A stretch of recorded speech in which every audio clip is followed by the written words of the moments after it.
Kita pernah bermain layang-layang di sini. Rambutmu yang tersibak angin adalah benangnya. Aku ulur kau biar terbang. Assalamualaikum warahmatullahi wabarakatuh. Tabik Waalaikumsalam. salam sastra, salam bagi pecinta karya sastra. Malam ini saya bersama Denny Ardiansah, seorang sastrawan yang saya tahu dulu menulis cerpen di Jawa Pos. Ternyata ia banyak atau pernah membaca karya-karya sastra saya, terutama puisi dan cerpen.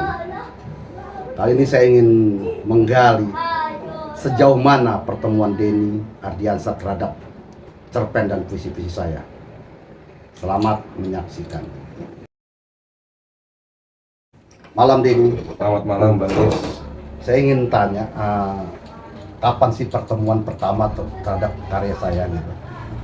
Yang pasti pertemuan bersama Bang Nis itu Bang Denny Setiawan Jepek itu adalah di media cetak. Cetak terutama kita dulu ada kan zaman tahun 2000-an awal lah, masa-masa akhir penunggu koran minggu ya. Iya. Semacam komunitas tidak berbentuk ya Bang. Iya betul. Penunggu koran minggu istilahnya. Jadi saya waktu itu Di lapak kuliah. tukang koran lagi kan? Kenapa? Jelas. Ya, betul. Internet masih susah ya Bang. Betul. Nah terus saya lihat ketika saya sudah menggauli, berusaha untuk belajar secara otodidak sastra, terutama puisi dan cerita pendek, saya bertemu dengan sebuah nama, yaitu SBD Setiawan ZS. Selalu seperti itu di atribusinya tuh. SBD Setiawan ZS lahir di Tanjung Karang. Iya. Saya membacanya justru tidak di Lampung, Pak. Jadi, Di Jember waktu kuliah. Itu sekitar, saya kan masuk 2001. Saya mulai berakrab dengan sastra itu sekitar tahun 2003. Nah mulailah saya melihat nama itu dan tertarik karena lahir di Tanjung Karang gitu, ya kan. 5 Juni 1958, ya kan. hafal betul ya. Ini kok saya nggak pernah dengar waktu di Lampung. Artinya saya cuma pengen bilang bahwa dulu waktu di Lampung saya tidak pernah bersentuhan sama sekali dengan sastra. Saya SMA di Lampung di Metro Bang, sama sekali tidak pernah bersentuhan. Nah ketika sudah bersentuhan, mengenallah nama itu, saya lacak di internet. Oh, memang orang Lampung, ya kan? Saya baca beberapa puisinya, terutama yang akhirnya bertemu lagi di koran minggu itu, Iya. cerpen segala macam gitu ya. Terus saya mulai belajar, kok agak enak baca puisinya. Kata kalimat-kalimatnya, pilihan katanya sederhana. Saya belum teori sastra gitu kan, saya nggak dapet Bang. Jadi saya bukan mahasiswa fakultas sastra saya. Kalau saya dulu kuliah di sosiologi fisik, ya kan. Terus saya lihat kok ini ya. Dan waktu itu sebagai seorang perantau ada perasaan kangen dengan kampung halaman itu. Nah saya menemukan pelabuhan sementara untuk meletakkan rasa kangen itu di puisi-puisi Bang Is. Iya, iya. Di puisi-puisi Bang Is. Karena saya melihat ada Lampungnya di situ. Iya, bisa Walaupun tidak bicara soal Lampung iya, secara tentang asli. tulang bawang, muli misalnya saya dengar. Iya. Ya. Nah akhirnya ketika pada satu hari itu, saya lupa tahun berapa, saya main lah Bang ke Gramedia, toko buku terbesar ya. Setelah itu saya lihat kok ada buku SBD Setiawan ZS. Judul bukunya itu Lelaki yang Memanggul Matahari. Saya bilang, ini buku puisinya. Warnanya tuh hijau ke coklatan lah kira-kira. Saya beli, waktu itu saya beli buku 2, bukunya Pidi Baik, Drunken Monster itu, sama bukunya Bang Is. Di buku yang Lelaki yang Memanggul Matahari itu terasa sekali Lampungnya itu. Iya. Tulang bawang, jadi konflik identitas yang laten ya. Iya. Di Lampung itu kan Lampung itu kan provinsi sekaligus nama etnis, Iya, iya. gitu ya. Dan justru adalah kekuatan dalam tanda kutip, justru juga menjadi kelemahan gitu. Iya. Jadi kalau sekarang kita sudah mengenal istilah Lampung Baru ya Bang, Iya. untuk memoderasi itu gitu ya, seperti Sudah kita tidak ada lagi pendatang Iya. atau pribumi gitu. tidak kan. ada, jadi Lampung Lama dengan Lampung Baru. Dan waktu itu konflik-konflik laten yang sifatnya identitas itu gitu ya, itu terasa sekali. Dan waktu saya membaca judulnya Sungai Tulang Bawang gitu ya, Iya, iya. wah itu saya sebelum buku itu saya beli, saya pernah membaca puisi itu di Pikiran Rakyat. Oh iya, PR Bandung. Di Pikiran Rakyat. Wah ini gila ini puisi ini kan. Sentuhannya sederhana, tapi orang yang mengerti Lampung Bang, itu kaya sekali. Padahal kan paling per barisnya cuma 3-4 Iya, kata. iya. Itu salah satu puisi Bang Is yang menurut saya yang pendek-pendek lah. Iya. Gitu kan. Karena kayaknya mau disesuaikan untuk koran ya Bang. Enggak juga. Puisi itu kan sebetulnya puisi itu kan sebuah cerita yang besar, Iya. panjang atau Iya. apa, tapi diefektifkan nih gitu ya, Iya. diefisiensikan dengan kata-kata kira-kira gitu. Tapi itu puisi Sungai Tulang Bawang tuh memang itu waktu saya pertama kali baca di Pikiran Rakyat di versi online nih. Ada beberapa yang dimuat waktu itu, 3 kalau nggak salah. Tapi yang paling gila menurut saya itu adalah Sungai Tulang Bawang. Itu terbawa-bawa terus itu. Sampai waktu itu saya print ya. Waktu itu masih ke warnet Bang. Iya, warna Saya- jam itu udah menu warna kita Iya. masih yang. Saya print, saya tunjukkan ke kawan saya. Ini puisi kalau mau bicara Lampung secara Atau mengenal Lampung ya, ini lewat puisi ini bisa. Mau gimana deh saya jelaskan ya. Nah, itu kan apresiasi Bang. Nah, akhirnya tuh dari situ saya ketemu lagi dengan puisi itu, Sungai Tulang Bawang itu di buku Lelaki yang Memanggul Matahari. Wah, ini memang sangat terasa sekali bagaimana Bang Is itu memoderasi konflik identitas itu dengan jika sudah aku cecap air. Iya, Iya mencegah kan? airnya. Apakah masih aku sebut pendatang? Pendatang. Gitu kan. Iya. Jadi hari-hariku di Iya, di kubur. kubur sini di Lampung ini meminum sumur yang sama, sumur Iya. Lampung. Saya merasakan betul apa yang Bang Is tuliskan dalam puisi itu ya. Karena dibilang orang Lampung bukan, tapi kalau di perantauan kami ditanya orang mana Mas, kata dia. Orang Lampung saya. Iya, betul. Orang Lampung, bagaimanapun juga saya orang Iya, Lampung. Lampung. Gitu loh. Saya nggak boleh ngomong orang lain ya kan. Iya, betul. Gitu loh. Saya orang Lampung gitu kan. Gitu. Dan itu membekas sekali sampai sekarang itu puisi Sungai Tulang Bawang. Nah, jadi itulah pertemuan saya dengan Isbedi Setiawan dari sebuah nama yang dicetak di bagian bawah di koran. Iya, betul. Iya, gitu Bang Iya. ceritanya. Ya sebetulnya sama sih sebetulnya. Iya. Tapi sudah puluhan tahun kemudian lah setelah ada handphone, saya cerita juga. Iya. Ada handphone, kemudian ada SMS zaman dulu. Saya sering sama Budi Dharma waktu itu. Oh iya, Surabaya. Budi Dharma, Budi Dharma. Ya, bahwa manusia itu sebetulnya ada semacam ulang alik ya istilahnya.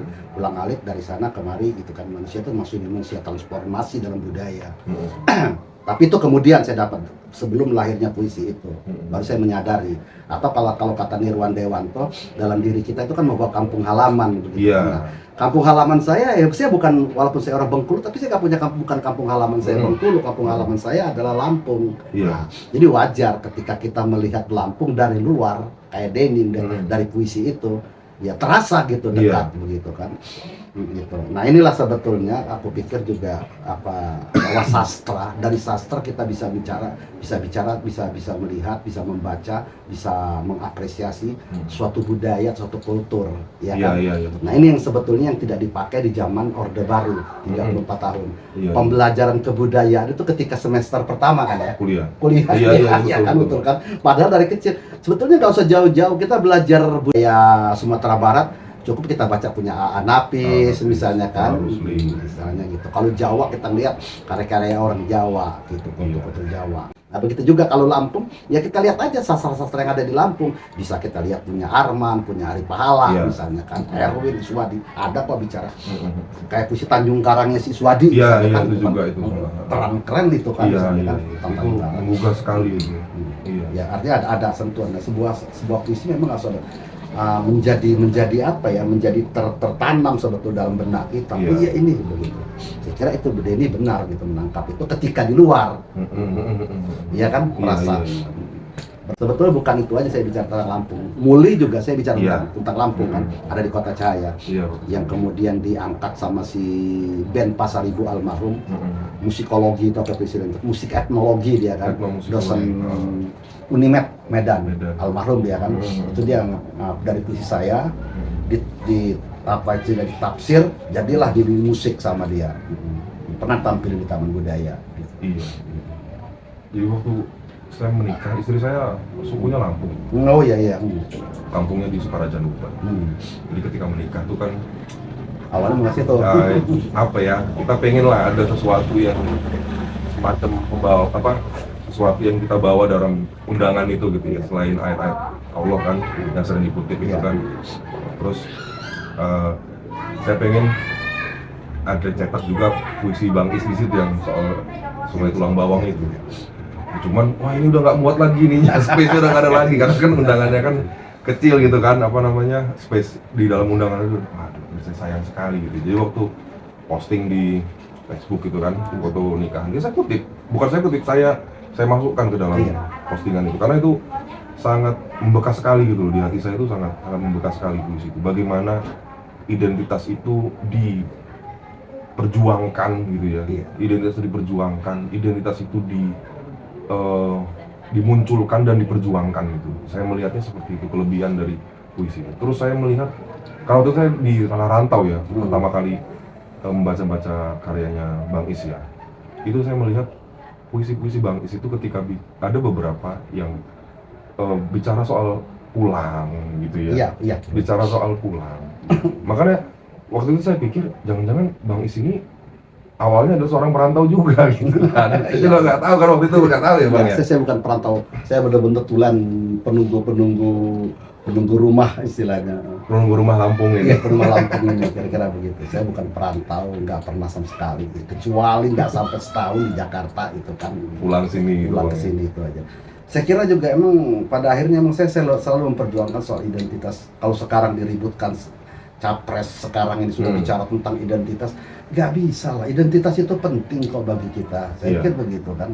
Walau sekarang identitas saya bukan orang Bengkulu lagi, saya adalah Lampung. Masa saya nggak perjuangkan Lampung gitu kan, bukan kecuali kita berasobiah. Nah itu salah kan istilahnya kan, nah itu. Tapi kalau identitas itu penting. Iya, sastra itu punya peluang sebenarnya untuk menempatkan identitas pada jalurnya gitu. Iya. Nggak bisa lepas kan kita, nggak bisa lepas kan Bang. Nggak bisa lepas. Nah sastra itu peluangnya sangat besar untuk menempatkan itu pada jalurnya gitu kan. Gitu. Yang saya baca dari karya-karya Bang Is juga, ya persoalan identitas itu memang ditempatkan pada jalurnya itu gitu, pada jalurnya. Seperti itu. Kemudian kalau kata si Budi Dharma, ya dia mencontohkan ada seorang novelis di Amerika, seorang Cina begitu kan. Novel-novel dia selalu akhirnya itu ada semacam pertanyaan, apakah saya Cina? Bukan, saya Amerika. Apakah saya Amerika? Bukan, saya Cina. Kan pertanyaan-pertanyaan kan pertanyaan identitas sebetulnya kan, itu kan dalam filosofinya. Iya. Nah kalau saya sudah tidak ada lagi, apakah saya Bengkulu? Bukan, saya Lampung loh. Nah ketika saya bilang Lampung, iya, saya cuma ada darah Bengkulu, kira-kira begitu. Hanya batas itu aja. Tapi kampung halaman nggak bisa saya kejar gitu. Iya. Jadi Lampung Baru itu Bang ya? Iya, saya kira Lampung Baru itu penting. Memoderasi itu. Jadi perasaan-perasaan untuk merasa sebagai Lampung itu sebenarnya kalau saya di Tanah Rantau itu sangat kuat Bang, sangat kuat gitu. Jadi nggak mungkin ya, misalnya ditanya orang asli mana gitu, Minang gitu, nggak mungkin. Dan memang nasionalisme itu akan muncul ketika kita berada di luar, melihat sesuatu kita di dalam, melihat yang di dalam sana, gitu. Itu juga kayak Denny misalnya, karena memang kelahiran sini walaupun ada darah Minang, tapi tetap gua Lampung loh. Nah ketika kita di Jember sana, otomatis kita lihat ada kerinduan-kerinduan. Iya. Nah, terobatilah lewat puisi saya tadi Iya, barangkali betul. ya, merasa terobati. Saya pernah juga merasakan ketika ada pertemuan sastrawan Nusantara di Johor Baru, ya kan? Nah, kita sama Taufik Ismail segala macam rombongan naik kapal laut dari Tanjung Priok, turunlah di Batam dengan 26 jam. Kemudian nyebranglah kita ke Singapura karena kita ada semacam bantuan dana dari otorita Batam dulu. Saat itu saya masih megang rupiah. Ingat benar saya itu. Saya mau tukar rupiah. No. Saya sempat marah waktu itu. Nasionalis muncul. Terus kata si Taufik Ismail, itu belum lahirnya malu aku jadi orang Indonesia itu. Oh iya. SBD kata dia bilang, baru sampai Singapura aja Indonesia belum diakui. Jadi aku Padahal rupiah iya. hanya dari simbol rupiah kan. Iya. Ternyata simbol rupiah itu bisa jadi Indonesia, terbukti ketika sekarang di Arab itu kan sekian 50 Jokowi misalnya kan Iya, itu rupiah, bukan iya. 50 rupiah kan kira-kira begitu. Nanti nasionalisme itu muncul di luar gitu, Iya, bukan di iya. dalam. Itu jarak itu bang ya. Jarak. Jadi saya kira sangat sulit kalau kita tidak mengakui, oh Iya. lu nggak nasionalis, lu nggak Pancasilais. Saya merasa nasionalis ketika saya harus menggeluti tentang budaya Lampung melalui lewat karya sastra, karena bisa saya adalah sastra, saya transfer kepada puisi. Nah, kira-kira gitu. Iya. Nah, pertemuan kemudian tentang Gitu ya. Yang pasti itu pulang itulah tema-tema kampung halaman. Iya. Tema-tema pulang gitu ya. Jadi akhirnya setelah kita berbicara beberapa waktu di Metro Iya, segala betul, macam, iya, terus betul. kalau sekarang udah semakin terbuka kan karya-karya Iya. Bang Is sudah banyak diapresiasi di apa namanya di dunia akademis ya. Iya. Saya juga nemu beberapa jurnal gitu ya tentang itu. Akhirnya kan saya mulai ya perkenalannya lebih intens lagi kan gitu ya, lebih intens lagi gitu ya. Nah, akhirnya saya paham gitu ya bahwa seseorang itu tidak perlu pergi gitu ya, tidak perlu pergi untuk merasakan bagaimana pulang itu sebuah kewajiban gitu ya. Iya. Pulang itu sebuah rasa rasa yang harus diwujudkan gitu ya. Karena pulang itu pasti. Iya. Makanya akhirnya kan saya melihat dari Bang Is bahwa oh iya juga ya begitu. Jadi seseorang tuh nggak harus pergi kemana dulu untuk menulis tentang puisi, perasaan rindu dengan kampung halamannya dan segala macamnya gitu ya. Atau berdekat-dekatan hanya 1 kilometer dengan laut gitu ya. Iya. Saya melihat ketika ya sudah lebih mengenal Bang Is ya, oh ternyata betul gitu Bang, bahwa sastra itu justru seperti baling-baling, semakin diaktifkan itu, kita akan semakin tinggi dan kita tidak perlu melihat, kita hanya perlu melihat oh ada di sana, terus ada imajinasi di situ gitu ya gitu. Saya melihatnya terjadi pada Bang Is gitu, pada karya-karya Bang Is gitu kan ya, yang imajinasi itulah yang akhirnya harus menurut saya itu diaktifkan gitu loh Bang, di kalangan remaja, kalangan muda, kalangan generasi zilenial kalau sekarang ngomongnya Gen Z gitu ya. lah kata dia. Gen Z gitulah ya. Ya, kelemahan kita emang imajinasi itu terlalu sering dikumpulkan oleh mereka sendiri. Iya. Karena sudah terbiasa melihat media online, media TV juga sinetron kayak gitu. Udah nggak bermain imajinasi lagi begitu kan. Iya. Kejar tayang aja gitu kan. Iya. Nah, soal pulang juga mungkin sampai yang terakhir juga saya dengan kumpulan puisi saya ketika aku pulang. Nah, saya merasa walaupun saya berada di Lampung juga, kelahiran saya juga di Lampung, tapi kan saya merasa berjarak dengan Rawasubur tempat saya kelahiran. Iya. Nah, itulah membangkitkan saya memori-memori masa kanak-kanak saya begitu kan. Itu awalnya juga saya juga berterima kasih waktu itu oleh Endri Kalianda, kemudian Lukman Hakim, si Arman Azet yang begitu dia menemukan puisi saya Rawasubur 60 tahun kemudian. Nah, itu saya puisi itu lahir setelah pada saat usia saya 60, berarti 2018-an ya. Iya. Nah, saya melihat itu. Saya merasa Rawasubur 60 tahun kemudian, saya melihat Rawa Subur yang sangat berbeda sekarang begitu kan. Dulu ada pohon labu, pohon pete, jengkol, sekarang udah nggak ada lagi. Udah antara kebun jahe dengan Rawa Subur, sekarang udah dibelah karena tidak ada rel kereta api kan, dibelah dengan tembok. Gitu. Iya. Makin berjarak gitu. Sekaligus juga makin menyempit itu Rawa Subur. Nah, itu saya angkat dalam ketika aku pulang. Gitu. Itu juga ide si Henry, jangan pakai sama si Arman. Kalau pulang terlalu banyak diksi dipakai. Punya kan terakhir punya si Taufik Rinaldi juga pulang juga Iya, pulang. Luas pencariannya adalah kalimat itu ketika aku pulang. Maka dibilang lu agak menarik ini kata orang. Iya. Mungkin akan dibahas nanti. Jadi ada kerinduan pulang gitu. Saya ada kerinduan pulang. Saya nggak tahu apakah pulang itu dalam pulang imajinasi ataukah pulang fisik nanti istilahnya kan sudah waktu gitu kan. Itu hanya Tuhan aja gitu. Iya. Jadi kalau abang tuh maksud saya ketika menulis puisi itu bang, dorongan yang paling kuat itu sebenarnya apa sih bang? Abang ini bertahun-tahun loh. Yang saya bayangkan dari waktu saya kenal itu ya, ini orang udah tua ini kan. Iyalah, 65 tahun. Puisi saya masih ada kan di Facebook. Iya gitu loh. Pertama saya tuh nggak bisa lepas ya daripada sense of poetic awal-awal itu. Sense of poetic kalau di jurnalis kan sense of jurnalisme. Iya. Oh ini berita begitu kan. Iya. Oh ini puisi. Nah itu yang selalu saya bangun begitu kan. Kadang-kadang saya juga nggak punya ide, pokoknya saya nulis aja dulu. Tapi akhirnya ketika saya dalam proses kreatif, imajinasi itu muncul menjadilah sebuah gagasan gitu kan. Nah, kedua adalah kenapa saya masih bertahan. Saya menganggap adalah yang berdihadap di depan saya maupun dia masih muda ataupun dia sudah setara dengan saya, bagi saya itu adalah lawan juga. Tapi lawan bukan untuk dibully atau dihancurkan, tapi bagi saya itu adalah lawan saya begitu. Sehingga saya masih bertahan sampai sekarang ini gitu. Karena napas Bang Is itu dalam sajak ya puisi ya. Iya puisi terutama. Yang paling panjang memang puisi ya. Puisi ya. Itu panjang sekali loh sampai sekarang. Itu ya alhamdulillah itu.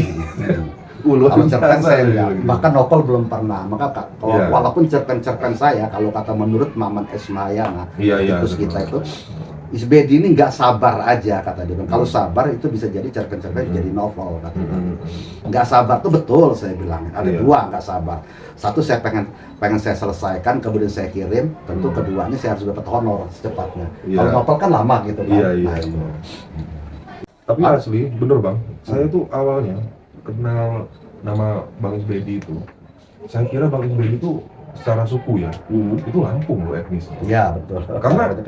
Karena apa ya? Karena pilihan kata, terus cara bercerita, ya itu bagi saya itu Lampung banget loh, Lampung banget gitu. Hingga tidak terlalu menggambarkan penyair nasional yang kebetulan mungkin di Lampung. Bukan menggambarkan seperti itu. Waktu itu ya bang ya. Waktu itu saya mikir karena memang kalau itu latar juga sebetulnya. Lahir saya itu kan di Rawa Subur, itu mayoritas orang Lampung, terutama orang Lampung Galak. Iya. Jadi pepadun, itu mayoritas. Begitu nyebrang, itu orang Banten, Serang gitu. Otomatis ya, secara ini saya tahu budaya begitu. Rawa Subur juga dulu dikenal daerah hitam lah kan. Long itu kan, jahat. Maka waktu tahun berapa itu lagi zamannya Petrus dulu itu kan, hampir setiap malam satu habis Jawanya begitu. Maka akhirnya lahirlah cerpen saya judulnya Morak dibuat di Minggu Merdeka. Saya bicara tentang itu. Ya bayang sampai sekarang saya tuh ada semacam traumatik, boleh bilang traumatik. Saya nggak bisa melihat kekerasan, nggak bisa ngelihat darah begitu kan. Karena waktu itu rumah saya tuh kecil begitu, ada pakai papan. Bagaimana penjahat diambil dari rumah, dipakai rambut itu ditarik, Allahu Akbar, kemudian dikarungin, dilempar dalam jeep. Petrus itu kita keluar. Udah Pak, masuk lagi Pak. Besok ambil aja Tanjung Bintang. Tanjung Bintang dulu kan masih hutan belantara kan. Jadi didornya di sana begitu. Jadi jenazah ya? Iya, jadi jenazah. Pagi-pagi itu diambil. Sejak itu saya nggak bisa kalau dia mendengar ada. Saya tahu begitu mendengar orang jatuh kecelakaan aja berdarah begitu, langsung lemas saya gitu. Karena traumatik itu. Padahal kalau secara ini kan berbeda. Saya karate loh begitu kan. Iya. Saya dengar juga abang karate gitu kan. Jadi beda sekali gitu. Kalau persajakan, Mbak. Saya lihat Bang Is ini agak kurang patuh ya Hah? soal rima ya. Soal rima, iya rima Itu- sama ini ya kali ya, sama kata-kata misalnya untuk di kupu-kupu saya nggak Oh, iya, pakai tanda iya, itu. iya. Iya betul. Itu ketidakpatuhan tanda kutip itu. Iya tanda kita patuhan. Itu tahun berapa sih Bang?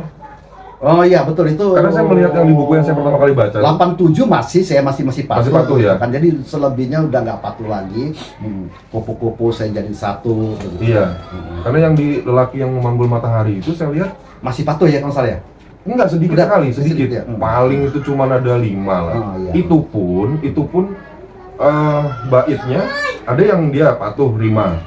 Nanti bawahnya udah nggak patuh lagi Iya, kan gitu. Tapi betul. yang lainnya tuh saya lihat, nah itu sebenarnya yang membuat saya jatuh cinta lah sama nama Isbedi Setiawan itu. Salah satunya itu adalah ketidakpatuhan itu. Ketidakpatuhan itu. Ketidakpatuhan. Dan saya belajar bagaimana memilih kata itu, gitu kan. Oh, sekarang kan otodidak juga kan sebenarnya belajar puisi itu kan, sajak dan cerpen itu kan. Saya khawatir kalau terlalu patuh kepada rima khususnya di Iya. paling terakhir. Itu motivasinya apa? Nanti saya khawatir kepatuhan itu. nanti saya terlalu kepada mencari kata-kata supaya ngepas rimanya. Nanti yang mau saya sampaikan tidak tersampaikan. Iya, iya, iya, Nah, iya, tetapi iya. kalau dalam bentuk apa tuh bahasa yang baik, penulisan yang baik, nah itu biasa itu mah. Gua sudah nggak suka sini lah, gua mau pakai Iya. pakai kupu-kupu gua samain. Tapi Abang ingat nggak secara historis lah, posisi sejarah Bang Is ya, mulai tahun berapa gitu? Atau ada nggak usah tahun lah, misalnya kejadian peristiwa apa? Abang akhirnya sudahlah, akhirnya itu tadi kalau patuh tapi membuat kata-kata itu tidak keluar kan akhirnya menjadi sia-sia atau kita bikin Iya. puisi gitu. Abang ingat nggak yang kira-kira jelas apa? gitu? sekitar 90-an lah, 87 saya masih patuh kan. Mungkin Iya, iya. setelah 90-an saya kira nggak patuh. Mungkin bisa dilihat itu kalau di kotak cahaya saya itu ketahuan. Iya, iya, iya. Dari aku tanda tai lalaku sampai malah dari tahun 84 posisi saya masih ada di situ kan. Itu kan dari 84 sampai 2005 kotak cahaya itu 100 puisi pilihan. Itu bisa kelihatan. Iya. 2005 terakhir baru saya nggak patuh karena 2005 itu sudah dimuat di koran Tempo begitu kan. Dengan seorang Nirwan Dewanto waktu itu Iya. saya masih disetujui dengan ketidakpatuhan saya itu gitu kan. Gitu. Iya. Berarti abang lama juga ya jadi orang yang baik dan benar itu. Iya, baik dan benar. Akhirnya saya pikir masa seorang Lama seniman juga ya. nggak mau melakukan pemberontakan. Saya mengawali begitu, Iya. tidak melakukan pemberontakan gitu kan. Pemberontakan ya tentu dalam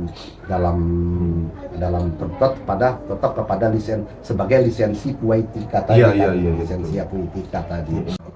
Dia sudah melakukan lisensi. Nah, kenapa enggak sih saya melakukan lisensi puitikanya dari ketidakpatuhan tadi Iya. dalam ejaan yang disempurnakan gitu.